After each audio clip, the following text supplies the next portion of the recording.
Welcome back to GLAMOUR Unfiltered, hosted by me, Josh Smith. And today we're joined by the queen of Netflix / the new queen of the Arthur Tales. It's Katherine Langford! Hey! Hey!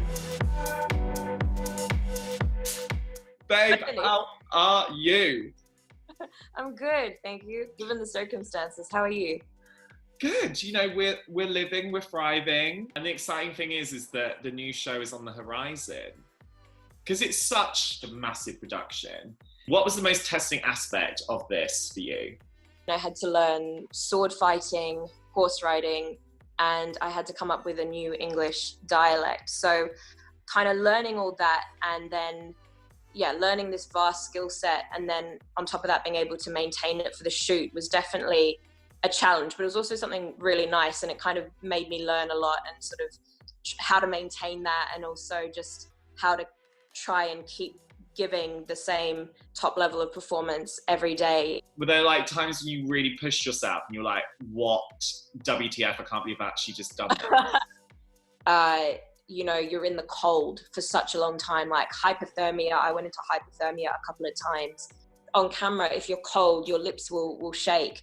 And so really having to learn like how to breathe, like really like controlled breathing, just so you could get a couple of seconds where your lips weren't shaking. I was thinking too, when I was watching this, and how Nimue is classed as a witch, and how like labeling to women is still so reductive even today. I was thinking about that, and I was like, well, we've come so far, obviously, because this is like the Middle Ages, but then in other ways, that sense of like the need to label what a woman is and who she is still very prevalent in our society. How have you navigated that in your own life? Have you ever felt like people have tried to label you, and you've tried to like maybe sometimes play up to it and then rebel against it? How has that been for you? I was one of those kids where I never fit into a box. Like I was this athlete, like I loved athletics and I could do sport, but then I was like also kind of like girly, and I liked makeup, but I didn't want to be a part of that popular girl group. And I was also a nerd, and I also liked music. So there were all these different boxes that I checked, but also at the same time, like I just didn't fit into one of them perfectly. Feeling free and doing what makes you feel free is so important, and I think that's what makes people special, you know? Do you ever feel that people still try to put you into a box?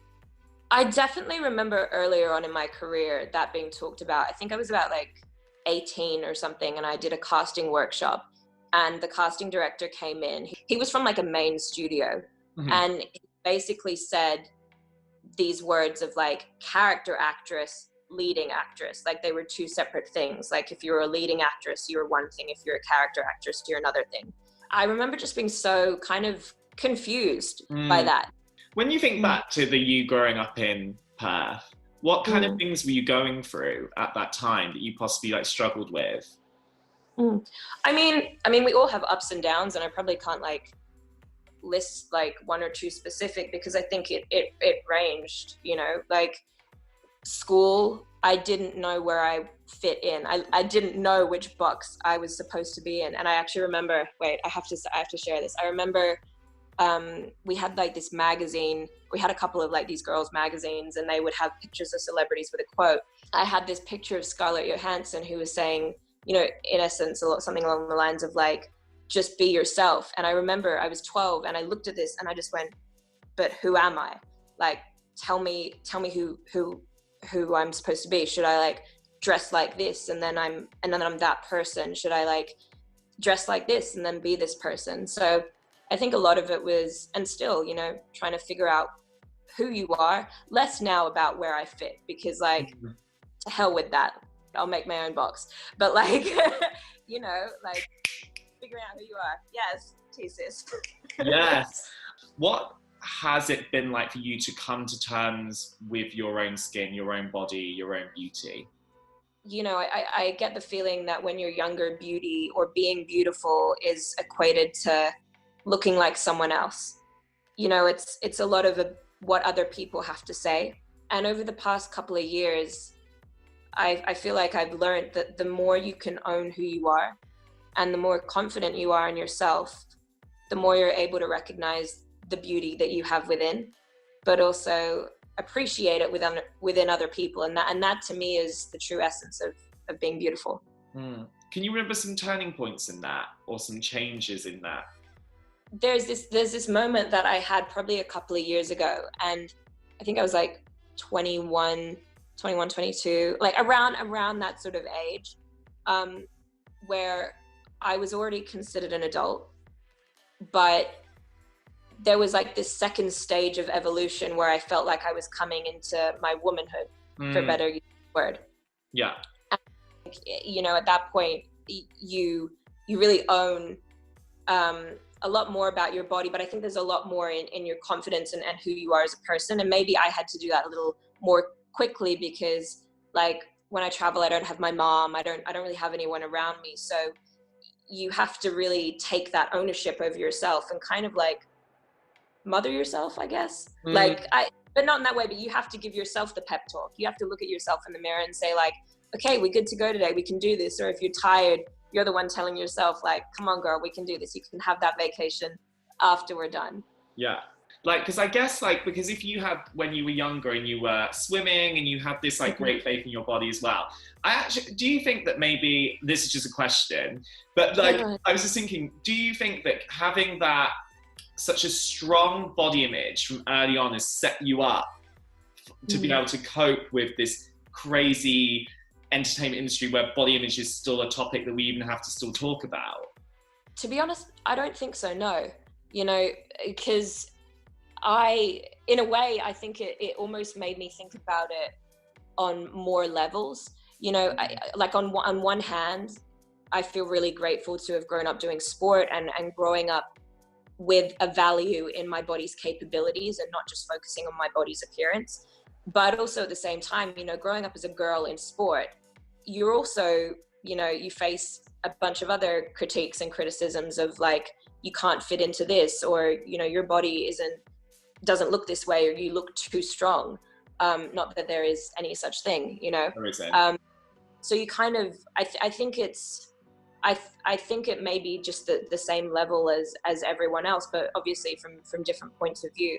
That being said, I am really grateful to have maintained that respect for, you know, my body's capabilities. And I think that's been important with me coming into this industry in a way, because I've heard from so many girls, and I was so surprised to hear from so many girls, and also now I think about it, like, just boys and other people saying, you know, just enjoying seeing someone who looks like them.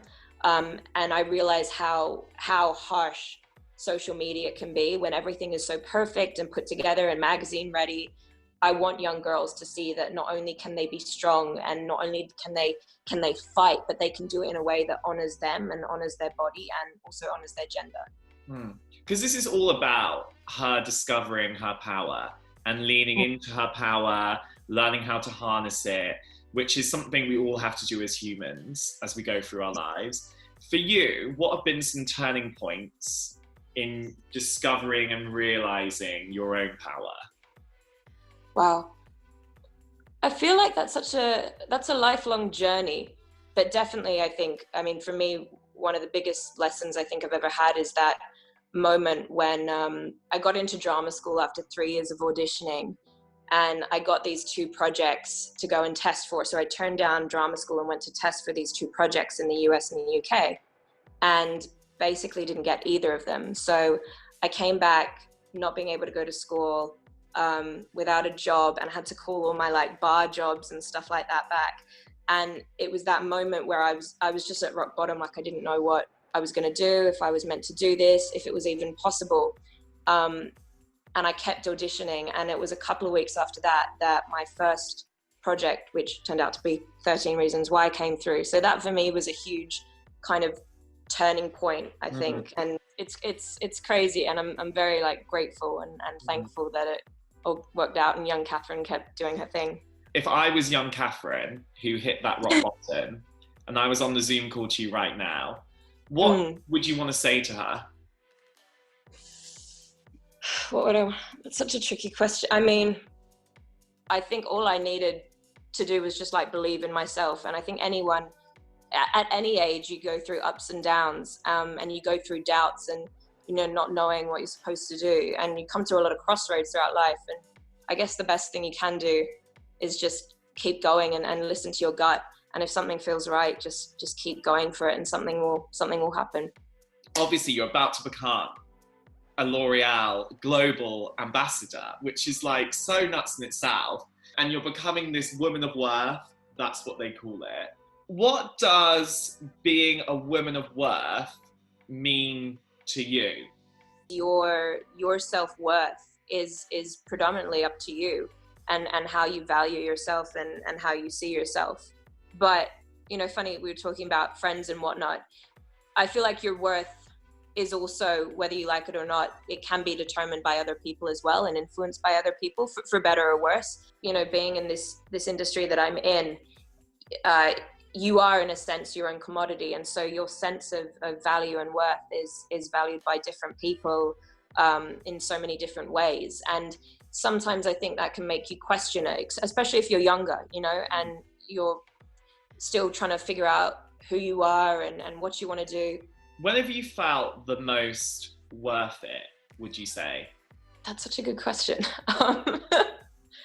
I feel like you're always worth it. And not that you're always feeling 100%, you know, like no one ever feels 100%, 110%. But you're always worth it. And I think everyone always deserves to feel that. I was thinking about, you know, when you got nominated for your Golden Globe, and that was during the Time's Up movement, and there's definitely this amazing, incredible sisterhood that's in your industry now. How have you leaned in to sisterhood in your, not necessarily with your own sister, but sisters in general, that idea of sisterhood? How have you leaned into that in your own life during different times? Well, I feel really lucky, I think, throughout the course of my life so far, to have a strong female presence, whether it is family or friends or in the form of a teacher, a mentor, or coaches. That moment at the Golden Globes, which for me was really special. You know, it's my first ever Golden Globes nomination, first nomination. Like it was so exciting, and then to connect that to the Time's Up movement, and sort of, you know, it kind of took place in the form of getting this call from a woman that I really admired. It was Reese Witherspoon who reached out to me initially, and I was on the phone with her, and I was like, oh my gosh, like this person like wants to welcome me in. And then we had this meeting before the Golden Globes, the day before, to kind of discuss all the sort of intricacies of what we were going to do. And I just walked into this room of like 25 of the most experienced and like inspiring, incredible actresses. And it was something where I felt very like starstruck, but at the same time, I also felt very welcomed and open. And that was really overwhelming. Like I got a bit teary when I was talking to some of them, because it, you know, especially growing up like in this industry, you hear these things that are like, you know, women are this way or women are that way. And it just felt so far from the truth. You know, I think that women are so powerful, and everyone as a human being has power within them. But I think through history, women in particular, as a group, have sort of faced these obstacles that are very specific to our gender. You know, we're such an indomitable force together. And when we truly support each other and stand together, it only serves to lift all of us up. Has there been times where maybe, for instance, people haven't necessarily given you that respect and you've stood up for it and made sure you've had your voice heard? You're so eager to please, in the sense that you want to do your job to the best ability that you can. And all these like stories that you hear about being difficult or whatever, you're just always very, at least I am very, you know, conscious of, I don't want to be difficult, but also I think growing up and having experience and having other women to talk to and get reference from, you also need to stand up for yourself if something isn't right, which often it's not. Often everything is fine. But I do feel like maybe also sometimes it's difficult like as a young person or a younger person, and maybe also as a woman, there's still a part of me that recognizes that even if I do say something, regardless of how eloquent or logical it will be, that you always feel like there may still be that I don't know, there is always, I guess, someone like looking at that or whatever. But for the most part, you know, I mean, just speaking to my last project, which was Cursed, you know, that was a really long shoot. Like I said, like one day we were shooting in a forest and it was completely waterlogged, and like 10 people went home, and then we had an inadvertent snow day in the middle of summer in Wales, like all these really random things that happen.